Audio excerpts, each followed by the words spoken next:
Hello, y'all. So we're back in our favorite spot, child. We back. Once again, this look like it's going to be the running joke up until I move out this darn shack I'm in. Every other weekend that we do these reviews, sometimes you catch me at the house, other times you catch me in the car. And then, with North Carolina, we got bipolar weather going on. Just past couple days, you had to have on a sweater and everything else. Now it's damn near 80 degrees in Fayetteville, North Carolina. Hence why I still got dark cup, because it's like fallish, summerish weather, even though we're getting close to winter. It's weird. Like I said, in North Carolina, you can have 4 weathers all in one day. You can have spring, summer, winter, fall all in the same day. It's a mess, child. But anyway, speaking of mess, honey, child, they just darn gonna decided to say, you know what, this show is so much of a mess with breaking the fourth wall, we just gonna call the whole episode Breaking the Fourth Wall. Cause that's what they did the whole darn gone episode, honey. So Chasing Dallas, season 3, episode 9, let's get into it. So we start off from last week where they're still at the darn gone pajama jam party, part 2.0, honey. So they out there, Reese and George still going at it, child. Going at it back and forth, back and forth. And this shit lasts about a good solid 10 minutes. But we're going to speed through it. But one thing I have to note more in this. Now, his makeup always usually be on point. But it was something about this confessional. I got to give a shout out to Trey Howard. Honey, the darn makeup this week was looking a little bit extra glam, honey. And it wasn't nothing too spectacular or whatnot, but it was just something about that particular makeup look. I said, okay, come on through, Trey Howard with the confessionals, honey. They doing it up with these confessionals, honey. These confessionals be looking darn better than some of the folks that Love and Hip Hop and the Real Housewives franchise and shit. I said, look at darn chasing reality, darn giving the darn TV folks a run for their money. But honey, Trey was darn looking extra glam in that darn confessional. But honey, speaking of glam, we get back to the hot damn of it all. Honey, darn George is just not seeing it for darn Reese. He's still holding his grudge from darn last season over some shit about pettiness that when I look back at this, I was like, well, y'all really didn't know each other like that, and whatever little shots he threw at you was like all in the fun of, I chop it up to just darn reality TV darn drama for me. Cause it's like what y'all got going on ain't that damn deep for you to be carrying this on. It's like if everybody else done forgave Reese and they've actually had a rapport with Reese and they've gone through more serious shit, Ariel and Reese, Markel, well, we get to the Markel and Reese later on, but other folks, Dior and Reese, Trey and Reese, these folks all had more of a connection, and they done made up. George, why is you darn still trying to do this argument back and forth with Reese? And then you making yourself look darn like, because Reese darn apologize, done sent you a Tiffany gift set. He done already put it out there that you cordial with him outside the camera. You talking about, well, that's the sake of professionalism and shit for the show. You know how to keep it professional. I was like, girl, if you ain't keeping it professional, like, don't darn act like, oh, you darn just doing it because Reese is one of the producers. Because if that was the case, you would just darn keep it cordial at all times with darn Reese if you was trying to go that route, honey. Girl, you on your Brandy Matt Seal type shit, and rightfully so to a certain extent. Honey, Reese, you are also part of talent. You ain't above being darn cussed out and everything else.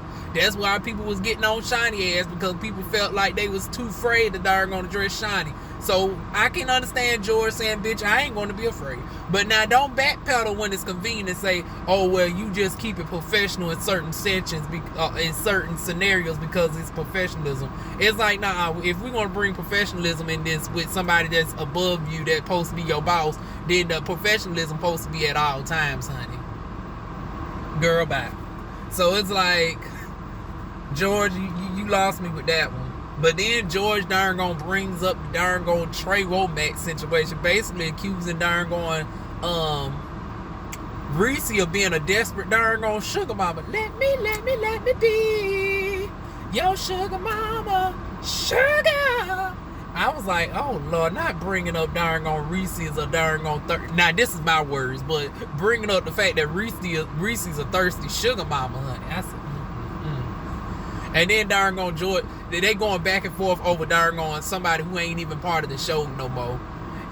George talking about he already had it, this, that, and the third. I said, okay, old Matt Daddy darn going mortician. He done already done had Trey Womack trying to go on to the next, on to the, okay. That's an interesting situation right there though with that darn going, and then I'm hearing, I thought I had my darn on facts. I accidentally said last week that Reese had something with darn on King K. I'm sorry, King K. But I'm learning that it was the Wily Show. Honey, I need y'all to tell me some more about that shit. Riley? Lord Reese, girl, you getting around, aren't you, girl? Honey, you was over there with old Riley, baby. Okay. Child, boo, the darn on shit that be happening off the damn show be just as interesting as the shit be on the show. For example, I just watched darn on some sort of darn on quick little Instagram live on YouTube though that was, somebody recorded this shit. Honey, Dre Symbol, and this is somewhat off topic, but it relates to somebody on the cast. But honey, when did darn on Dre Symbol and darn on S Dot, aka Fiji, aka motherfucker got more names than goddamn on Brother Love darn on Puff Daddy Sean Diddy Combs, when the world did Shirai and darn on Dre Symbol become cool? I said, Lord knows. Honey, bring back G status, baby. As soon as this shit is, honey, I'm going to definitely be tuned in for this shit. Honey, the darn on too. And then they said him and darn on the other one, the one that popped them at the season finale, honey, they cool again. Child, I need the backstory on that shit, honey. Darn on Shirai done went and did a 180 and done became friends with all the damn enemies, honey. And all the friends that were friends are now darn on fighting with each other. Child, boo, bring back motherfucker G status. But right now, let's get back to darn on Chasing Dallas, season 3, episode 9. I had to throw that little tidbit up in there, honey. But anyways, after that situation at the darn on Pajama Jam Part 2.0, we did get Ariel in the darn on booth rapping. I said, come on through rapping. And then she done came out with her official name, honey, called Barbie Bankroll. I said, okay, Barbie Bankroll, Barbie Bankroll, whoop, Barbie Bankroll. Let me see how you do the toots, bro. Honey, come on through, Barbie Bankroll. Darn gonna sort of remind me of old girl's alias from darn on Basketball Wives, Tammy Roman. Y'all remember that bitch darn gonna call herself wanting to be a rapper? I said, girl, I know it ain't never too late to embrace the music career and shit, but girl, you damn near 50 years old. And then you want to have a whole altered personality of a different race. You want to come out with the name Tatiana. You had a white British bitch. Your alias is a white British bitch called Tatiana Trill. I said, oh my God. We see that didn't go too far with old Tammy, honey. Shout out to Tammy. But yeah, that was remind me of. I said Barbie Bankroll. Okay. We'll see where that goes with Ariel. But she darn gonna land it down up in the darn gonna booth, honey. Shout out to Carrie D and Leon for producing and stuff. But honey, we got to call out some of this darn gonna vocal alteration towards the end. So hold on to that with Carrie and Leon. But they was darn going talking at the end, pretty much filling Ariel in on what happened at the Pajama Jam 2.0 because she wasn't there. That's what they do, honey. We do a whole lot of fillers with darn on getting the girls, abreast of the situation and stuff. So at least everybody be, updated in a thorough, in a timely manner what done happen, what done transpired. So everybody will be on the same accord when they all into the room, child. But yeah, that was that. Then we got a commercial break. And let me say another bitch that darn on is up on it. Honey, for the final season, I guess they said, honey, we going out looking darn on glamorous. The glamorous. I said, oh, come on through, Miss Amani Van Zant. I said, child, I can't half stand your ass, but bitch, I will give you this. The makeup, whoever's doing that, I think she does her own makeup, if I'm not mistaken. Honey, she must have been looking at Jackie Anna. Jackie. Honey, she must have been looking at Jackie Anna and Arnell and them over down at the YouTube a little bit extra long. Because her makeup is looking a little bit extra fierce this damn season. It's looking a little bit more consistent. It ain't overly, I mean, it's still much because, you know, she gives a professional female impersonator, but it's on the heavy side, but not too heavy like she's been doing in the past. Like, everything just be looking flawless. Honey, and I was like, come on through, Amani. And Amani gives her, you know, gems and stuff for her 2 minutes, and that's about it. We ain't going to elaborate on what she went into. So back to the show. We got George. I said once again, child, this was giving darn gone breaking the fourth wall and darn gone finale good looks, honey. Yeah, we're going to also call this finale good looks across all the board because everybody was darn gonna looking extra damn good for the most part. We got George. Once again, all of them look decent. Not for the most part, none of them be slipping. But it's like this episode, everybody was putting a little bit of extra on, honey. And I was like, I was here for it. George looking all dapper and shit with the eyeglasses, giving me old Cynthia Bailey tease, honey. You know Cynthia Bailey had the eyeliner collection. And it's like with their persona, they overall personality. George has that look where he does give me the mature eyeglass wearer type vibe. Like, it actually works for his aesthetic. I was like, I was all the way here for it, honey. Go ahead and get that money, honey. Go ahead, George. We actually seen you doing some work because, honey, we ain't seen nothing from the hookah business in a minute. We ain't seen you down at the darn going, you know, at the funeral home, you know, carrying nobody in a minute, child. So it's like, okay, we glad to see you still doing some businesses. And then, you know, diversifying your income, having multiple streams, honey. Come on through multiple streams of income. And then something like that, having commissions and stuff on something like that, you can have something where you can make money in your sleep. So, George, I see it for you. I see it. You on the right track. You on the right track, baby. You doing it. Hey, come on through, George. So, speaking of George, Markel and Dior end up coming down. Oh, shit. See, this is the one thing about me parked underneath this darn gone tree. Acorns and stuff be hitting the car. And I be thinking somebody knocking on the damn car. We going to keep it moving, honey. But speaking of knocking, honey, darn going, Markel done gave us some backstory talking about George was like, George, how the hell you was late to your own event? Talking about they was out there sweating like darn on heat. I'm adding 20 on 10 on this. But you had them out there sweating like motherfucking Hebrew slaves, honey. Had them waiting over an hour for you to darn on grace them with your appearance. Girl, bye.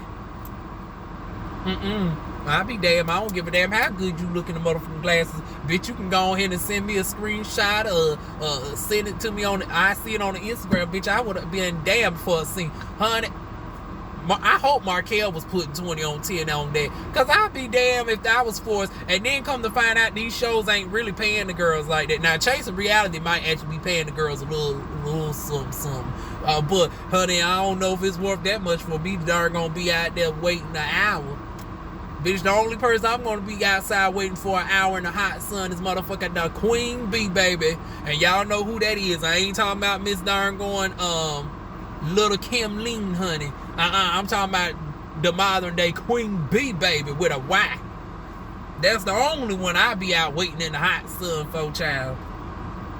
But anyways, they have a sit down and once again discussing everything. I mean, well, no, they were standing up, but you know what I mean. But this when the sit down happened, honey. We finally get to sit down with Markel and darn gone Reese G, honey, at the 33-minute mark. Why am I emphasizing the 33-minute mark? To show you how long this shit went on. So they end up discussing a lot of breaking of the fourth wall about the concept of the lovers and friends, and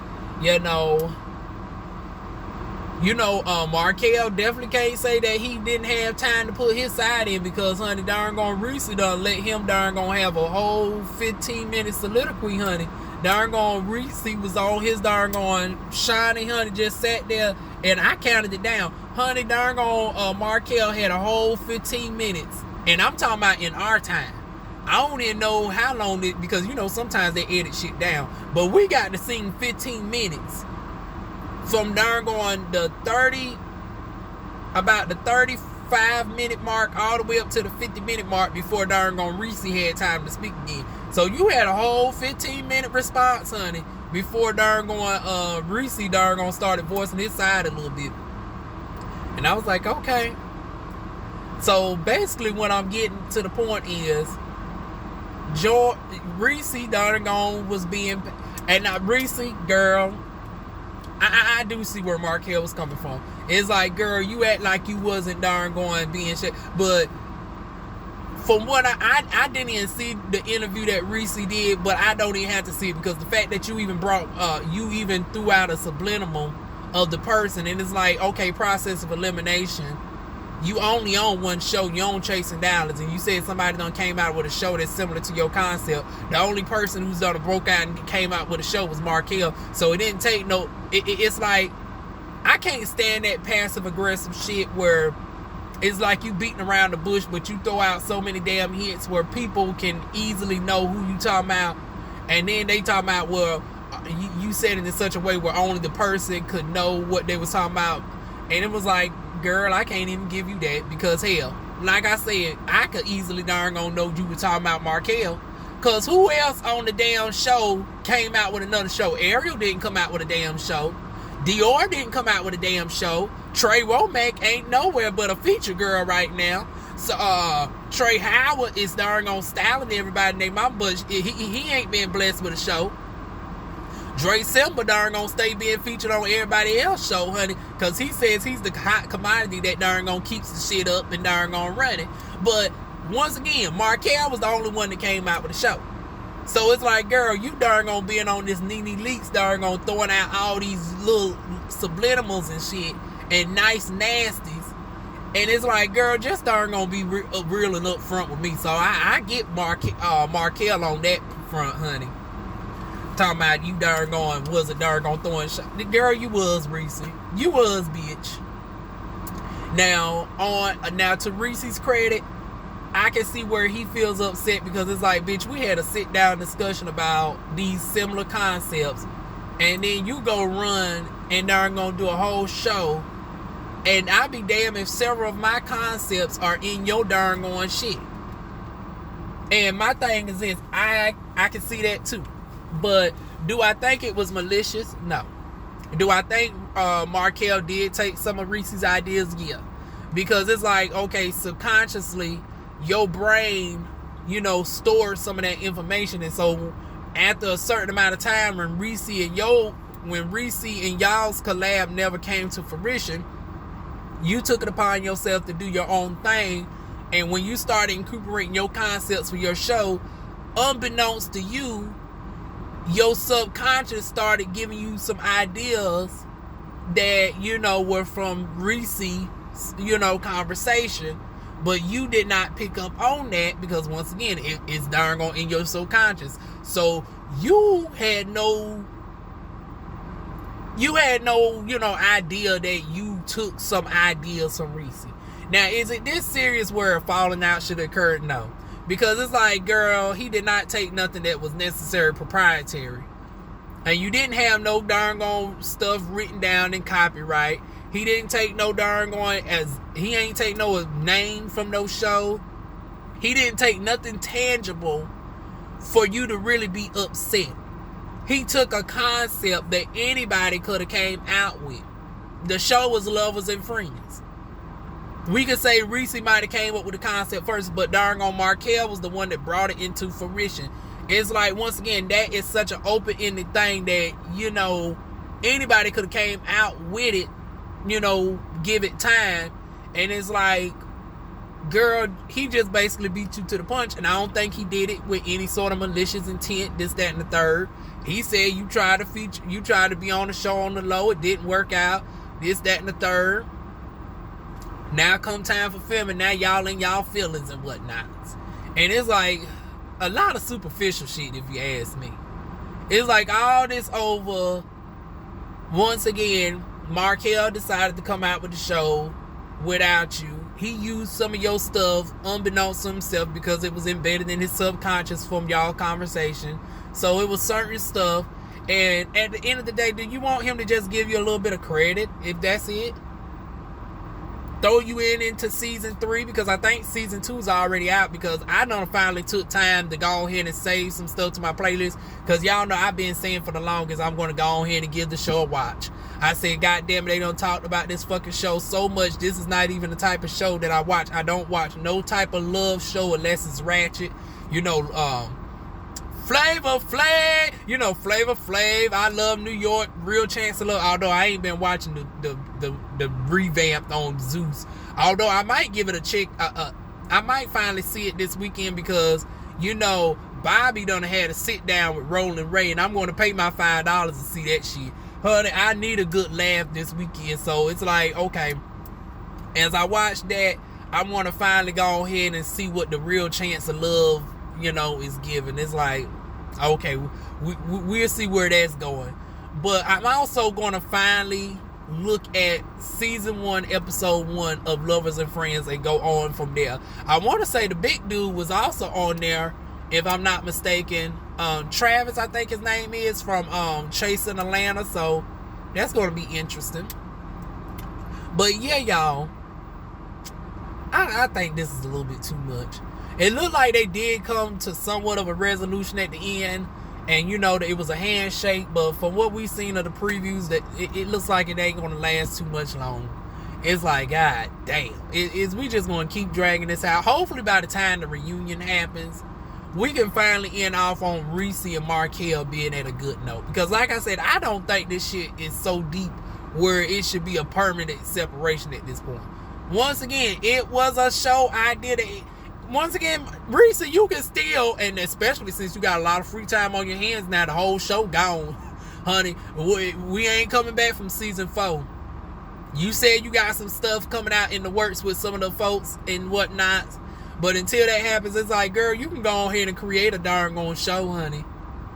And you know, unlike other folks who is y'all know I always have to pick fun of my darn on Nunu, honey.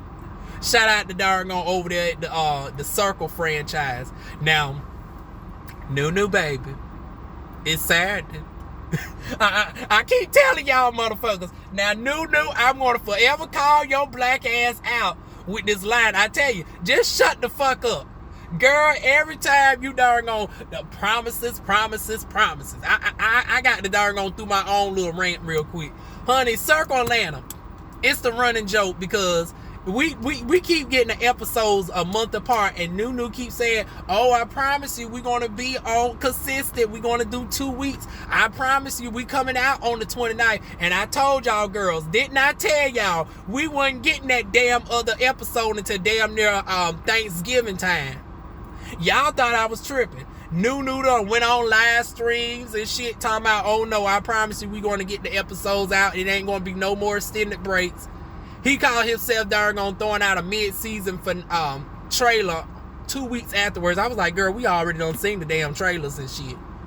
You darn gonna just gave us a little bit of extended trailer, but that's not what you promised. But even if you threw that in there, it's still been 2 weeks since then. And today is Saturday. And I done told your ass don't come out with no show on no Monday. So, girl, I'm gonna be looking tonight and to see if the show's out tonight. I done told you your days to have that show out is on Friday or Saturday. But girl, I told you Sunday that if this motherfucker comes out with the shit on Sunday, I'm gonna be pissed off. Monday, okay. But still, that's a whole nother week. We done been, what, 3 weeks from the darn on season. No, get it together, girl. Get it together. But he did his whole shit in 2 weeks, and that should have been something that was spread out like this show. Now, a dating show I can see being condensed into 2 weeks. So, with Reese, since you got a lot of free time on your hands, I know y'all thought I went on a side tangent, but I brought it right on back to Chasing Dallas, because the reason why I brought up the Circle Atlanta is a dating show can actually take place. I can see that being like a concept where the girls, you know, get in a house or get to dating, doing all different adventures and shit over a course of a 2 week time period or whatnot. So Reese, you can still come out with your own version. So I don't know why you still trying to keep this going with Markel at this point.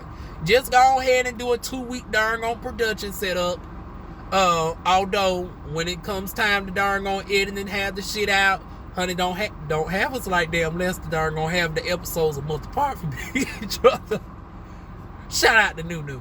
But anyways, yeah, hopefully by the reunion time they squash that shit, because it's like, it's so petty, and it's about time they darn gonna finally dip that situation. So we didn't get to darn on Jeremy Copeland, Dee, Robert, Trey, Ariel, and Dior all meeting up to discuss, once again, the series of events that has happened where the other folks were not primitive to it. Because every time we bring in other folks, honey, we got to darn gonna have a sit down discussion abreasting everybody all up on the situation. But speaking of breasting people up, honey, one of our folks who supposed to be in there all along has been MIA lately. I said, come on through, darn on Robert. Shit, been so long, I got to look down at my darn on notes to remember your name. I said, girl, you supposed to be the darn on breakout of the season. You used the first darn on trade like they done had on this type of platform. And girl, we ain't seen you in the shop lately. Girl, don't have them have you like the darn on Cynthia Bailey. And I said George was Cynthia Bailey as far as the eyeglass were, but honey, you were starting to become like Cynthia Bailey as far as reality television, fading in the background. I said, girl, Robert, don't let them do you like that. Girl, don't let them darn on have you play the safe role where you just the darn on, floating between friends, and next thing you know, you caught up more so in the seeing of the drama and shit, but being neutral, and we don't get to see what you got going on. Because I was like, well, last time I remember, it was all the way back in episode 3 or 4 when we seen, Robert doing somebody's nails. We all the way up to like episode 9, but you done faded so much into the background. It took me till this moment to really realize, like, we really ain't seen Robert do nothing much else. I've always every week been coming up here talking about Trey Howard and, talking about Ariel and all of that. But we ain't really seen too much of you. And then, unfortunately, darn on Dior, I do have to agree with some of the other folks. I forgot who said this, but it's like they did you a disservice with the darn on with the salon, because it's like we only seen you at the very beginning getting paint and shit from the darn on Home Depot, but we ain't get to see you actually working in them. We ain't see you darn on, having a crew there to see you there. Like, somebody could have been there getting their hair and shit done. Ariel could have been in the chair, or somebody. Trey, your daughter could have been up in the darn on chair getting her hair done. It's like we ain't seen none of that shit from your darn on salon the few months that you had it. We just heard of you working at the salon, but we ain't, this whole season, we did not actually get to see darn on Dior working at the salon. So that was a missed opportunity as well for him. But we still got at least seen of Dior. But darn on Robert just really been fading in the background. I would say, honey, darn on, don't let them do you like this next season. But damn, you done lost your opportunity. The whole shit darn on gone up to the hell in the handbasket, baby. So hopefully darn on Reese have you on his spinoff show that he's in the works of doing. But then we end out with darn on Ariel doing what she do best. Well, somewhat best, because I've been getting on Ariel with this darn on lackluster lip singing. I told y'all that she is not like Asia nor her other sister, Raja O'Hara, who I was voting for. Now, I done already got spoiled because I'm still looking at the shows, but it done came out. You know how they spoiled the darn on ending for us. Darn on, they done crowned their first darn on transgender, and ultimately Kylie, she's deserving, but the way that this shit be breaking down with RuPaul, sometimes this shit be darn on calculated for politics and stuff. It's like, okay, it's time for us to have a transgender darn on girl. We're going to go on here and darn on send it. That's how it almost be coming out like. Now, granted that, I'm going to go on a little side tangent real quick. Silky, if y'all watch RuPaul's Drag Race, honey, Silky was whooping ass. And the way they did her at the end, where she won basically 5 lip syncs in a row, The other girl didn't even come out for her lip sync. She stayed home. And then she got up against the girl that just got eliminated. It's like in that moment, they should have just kept both of them there. Granted, darn on Silky was a little bit slippish at the end, but RuPaul could have made an exception for that and just kept both of them there. But child, boo. And then Trinity got sent home by the girl that came. I said, oh no. And then Trinity wasn't even back. And then it's like the gag is they sent her ass home. They tried to send her ass home twice on the damn comedy challenge. But this time she done stepped the comedy skit a little bit up, honey. I was so upset with RuPaul. Child boo. But I brought up that to say, honey, Roger was darn on there to the bit. They said it was a battle between Trinity. I mean, not Trinity, but Kylie Sonique Love and Roger O'Hara at the end. But honey, darn on Ariel did not get that dancing trait, honey. I don't care what y'all say. She good, but she gives me Mary J. Blige good. And she was finally doing a song for once that was in her alley. Because y'all know she was trying to give us darn going Meg Thee Stallion last time. And I was like, girl, who told you that you could darn go match Megan Thee Stallion beat? You darn going doing this stiff ass motherfucker darn going borderline Cynthia Bailey twerk to a fast ass twerker like darn going Meg the darn going Thee Stallion. But she finally had this darn going song in the background. I was like, damn, I got to look up who this dude is.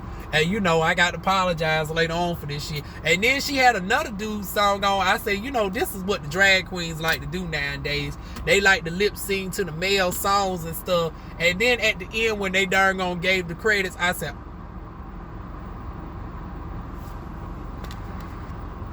Ariel, I do apologize. I do apologize for girl, the darn on male was darn on Ariel. I said, Lord knows not they done gave Ariel O'Hara the darn on track. I said, I thought y'all was in Dallas, not Houston. Ain't those cities about 4 hours away and they all have their distinctive culture and shit. I was like, why the word they gave you old chopping screw beat, honey? But the song was bopping. That was the darn on gag, honey. I thought it was one of these male rappers that would be on the I said, whoever this motherfucker is, I got to darn on look into this. I said, this shit darn on beating and flowing and everything. It wasn't until the end where I heard Ariel's voice or whatnot. I said, okay, Ariel got her. I said, okay, Ariel was featured on this person's song. Let me find out who the darn on male was. Carrie and Leon. I don't know whether to be happy with y'all or upset with y'all. Because this was some gender bending type. And am I the only one that thought this? I said, this is some gender bending type of shit right here. And you know, because Ariel, her natural voice is very much feminine or whatnot. She ain't one of the girls that has a super low, deep tone voice, you know, borderline. You know, I got a way deeper voice than her ass. But the way she was sounding on that shit was almost like darn on Safari, how they be deepening up his voice on the songs and shit. But the gag is, it was actually a darn on bop though. It was a unique darn on gender darn on being. Because once again, she's a transgender drag queen. Drag queen being the profession, darn on transgender, the gender identity. The two of them are not synonymous. You know, we got to break that down for the folks who don't understand the differences. But yeah, but for her to be having this darn on borderline trade-ish like darn on rap voice going on, I was like, and then once again, the energy was just matching, the twerk and everything was on point. It was giving me very much a more choreographed Mary J. Blige without the super, because you know Mary J. Blige sometimes be all this crazy shit. It was a little bit more polished version of Mary J. Blige. The twerk was just enough. She gave us a little extra twerk for a moment. I said, oh, okay. I said she must have darn gone flew out the darn gone Atlanta, na and took some of darn gone Mooney's classes. I said, child, looked like she darn went on and got darn gone topped by Mr. Mooney on the low with that darn gone choreographed twerk at the end. I said it, and she done stepped the darn gone twerk game up and everything, child. And that's where we end out, honey. And then they showed the darn on previews for next week. Child, y'all got Reese up there doggone crying in there. I said, Lord knows, y'all, it's giving me the reunion even before the reunion. Y'all know y'all had Reese just through at the end of season 2 reunion. Honey, doggone the Markel situation and Reese's situation are hit ahead again. And now y'all got doggone Reese in tears. So we going to definitely look and see what done transpired to get up to that point. But anyways, this was ultimately a good doggone episode. I think they're going to have, about 12 episodes? So we got 3 more episodes left in the season? I don't know. I haven't gotten a confirmation of how many episodes are in the season before the reunion and how many parts of the reunion we're going to have. I think they're going to just have 2. But, since this is a season finale, honey, we can really squeeze in a 3-parter, honey. Go ahead and give the girls a 3-part reunion, child. But anyways, those are my thoughts. Y'all leave y'all thoughts down below. Feel free to like, comment, share, and subscribe. And I will see y'all soon with more videos. Mwah.